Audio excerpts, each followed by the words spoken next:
Hola, buenas. Retomando con la serie de los tres videos, ¿sí? Em, Vamos a continuar ahora hablando entonces justamente de lo que sería la diferencia, ¿no? Que es lo que habíamos quedado entre lo que podéis diferenciar desde el punto de vista hemodinámico entre lo que es hipertensión pulmonar, ¿sí? Y lo que es hipertensión arterial pulmonar, ¿tá? Para ello, bueno, tenemos una tabla, ¿sí? En la cual vemos los diferentes componentes hemodinámicos y estos cómo varían y cuáles son los que generan justamente esa diferencia, ¿tá? En este sector tenemos lo que sea la hipertensión pulmonar a secas, ¿sí?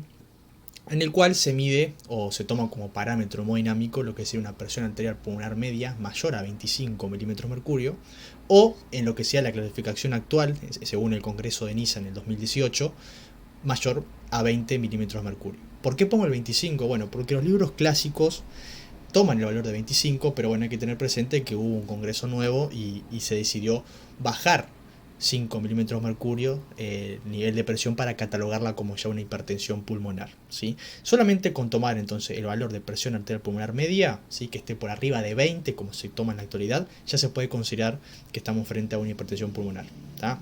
Ahora, si yo quiero hablar de presión arterial pulmonar, tengo que tomar lo que sería el valor de presión arterial pulmonar media, ¿sí? Tomando como referencia el valor actual que es de 20 milímetros de mercurio, así que esté por arriba de 20 milímetros de mercurio, y una presión de enclavamiento pulmonar, ¿sí?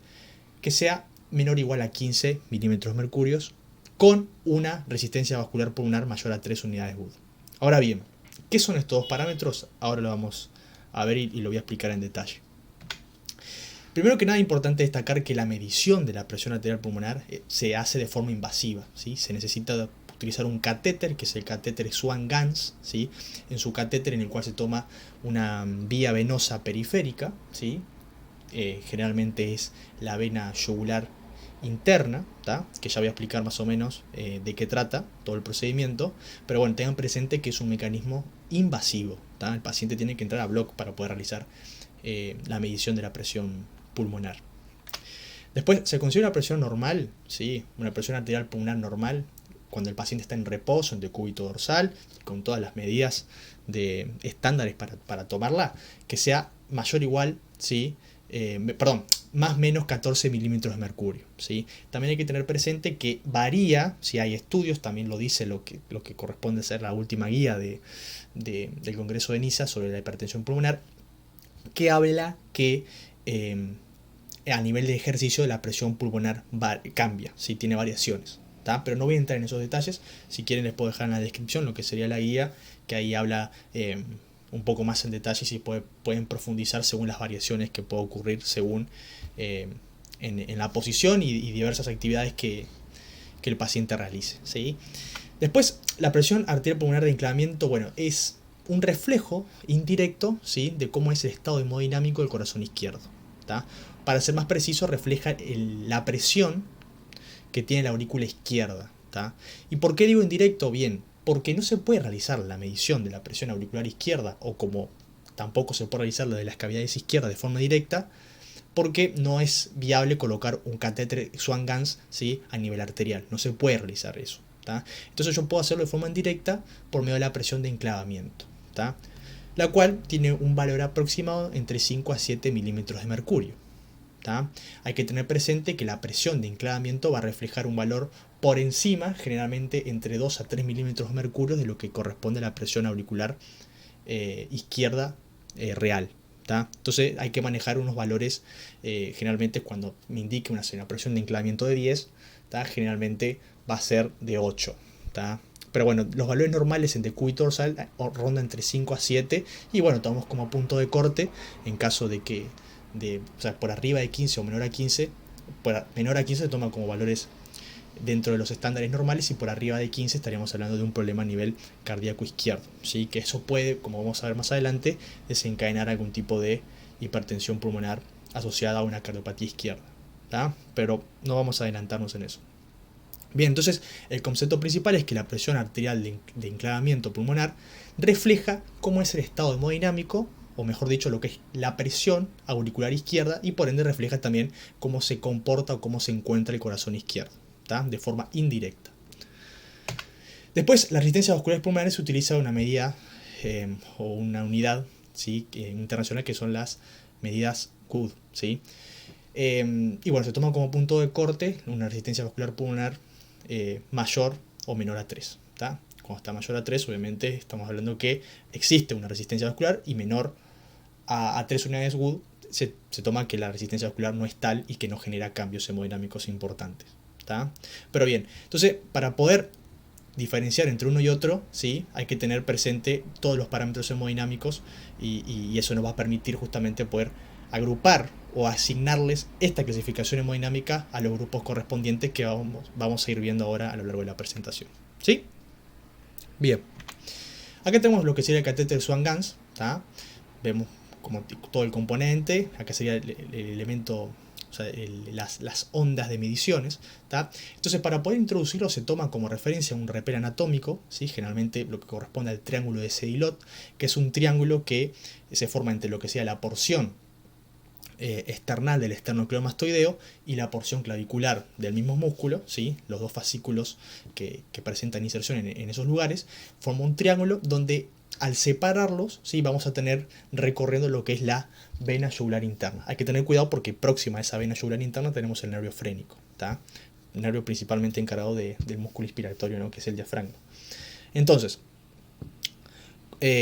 logramos puncionar, logramos colocar el catéter bajando, llegando a la aurícula derecha, luego pasamos por lo que sería el orificio, por lo que sería la válvula tricúspide, y llegamos al corazón derecho, para luego seguir ascendiendo a permitir el ascenso a nivel de la arteria pulmonar, perdón, del tronco pulmonar, para llegar a la arteria pulmonar y enclavarla, ¿sí? Entonces se infla un balón, ¿sí?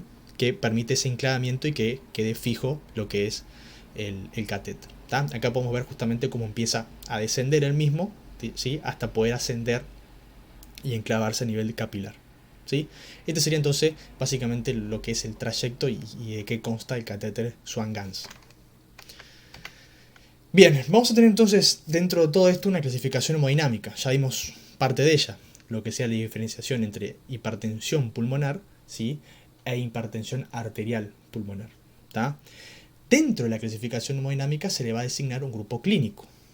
¿tá? Entonces cada grupo clínico, es decir, son 5 grupos clínicos, pero nosotros vamos a hablar solamente de 4 porque el quinto grupo corresponde a los mecanismos pocos claros, entonces no vamos a entrar en detalles, y de hecho se los cataloga como mecanismos de hipertensión pulmonar pocos claros. Entonces están en muchas discusiones los parámetros hemodinámicos y la clínica que presenta, entonces seguramente más adelante podamos hacer algún video hablando de ello, ¿no? Pero digo, mientras tanto, solamente nos vamos a centrar entre lo que sería el grupo 1 al grupo 4.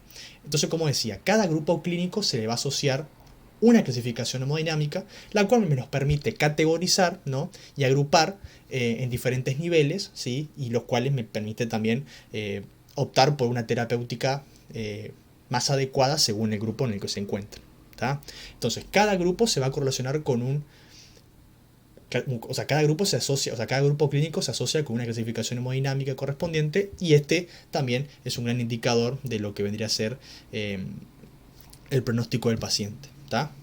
En base justamente a esta clasificación hemodinámica en conjunción con el grupo clínico, ¿sí?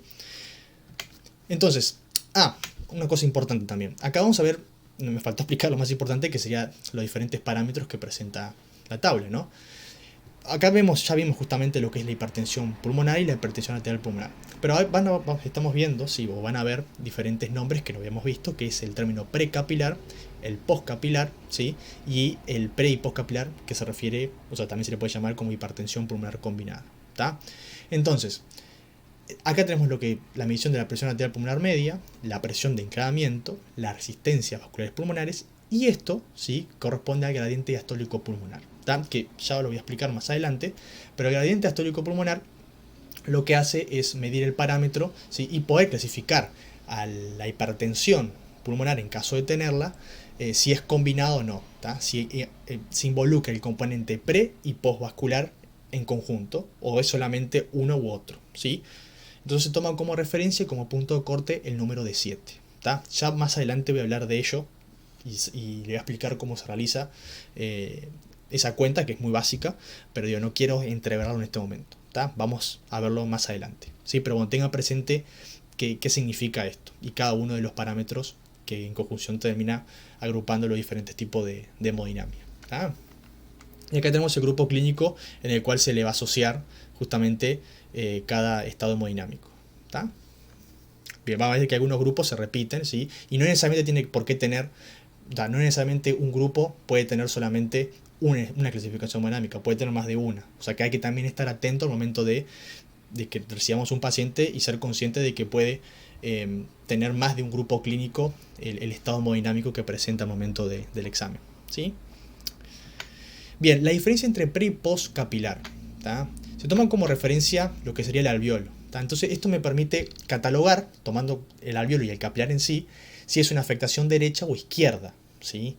Si es a nivel derecho, ¿sí? A nivel venoso de las vénulas del capilar, estamos hablando generalmente que es una afectación al nivel del corazón derecho, ¿sí? De todo el componente venoso. Entonces estamos hablando de elementos precapilares. Si yo hablo de un problema a nivel izquierdo, ¿sí? Como puede ser una cardiopatía izquierda, ¿sí? Hablo de una hipertensión pulmonar postcapilar, ¿sí? Que está afectado el lado arteriolar de lo que es el capilar. ¿Tá?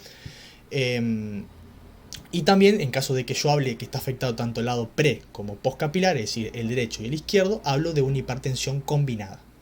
¿Tá? Y ahí es cuando entra en juego el tema de la definición y del cálculo del gradiente diastólico pulmonar. ¿Sí?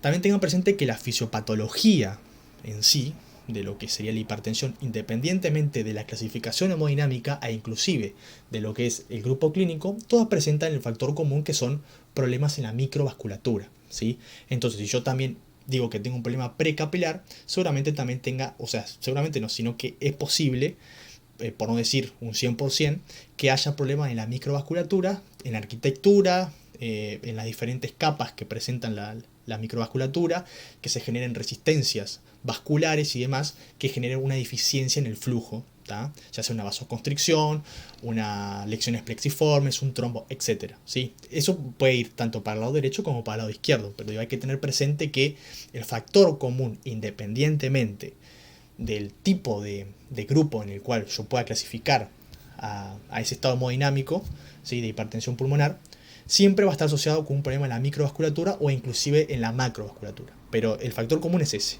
que la hipertensión pulmonar siempre está asociada a un problema vascular. ¿Tá? Sea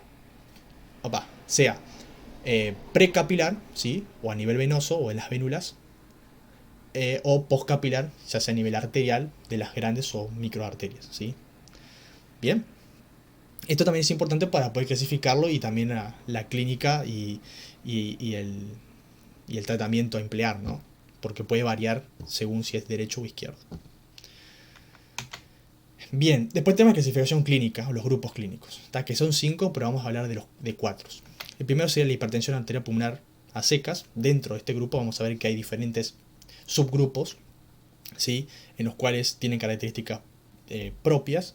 Si bien la hemodinamia que corresponde al grupo 1 es igual para todos los subgrupos dentro de este grupo, pero va a haber problemas genéticos, problemas cardíacos, etc. ¿Sí? Pero ya lo vamos a ir viendo a medida que avancemos en la presentación. Después tenemos lo que sería la hipertensión asociada a una enfermedad cardíaca izquierda, ¿tá? Después asociada a una enfermedad respiratoria, también a una tromboembólica crónica, ¿sí? Y por último tenemos lo que serían los mecanismos poco claros, que en este caso son los que menos nos importan, ¿sí? Entonces, de todos los grupos, los que principal atención hay que dar sería al grupo 2, ¿sí? Y al grupo 3, ¿tá? Que son las causas más comunes de la producción, ¿sí? de lo que se conoce como la hipertensión pulmonar. ¿Tá? Bien, ahora continuamos entonces con lo que sea la parte 3 y estaríamos hablando entonces de tanto de la clasificación hemodinámica y su respectivo grupo clínico al cual pertenece.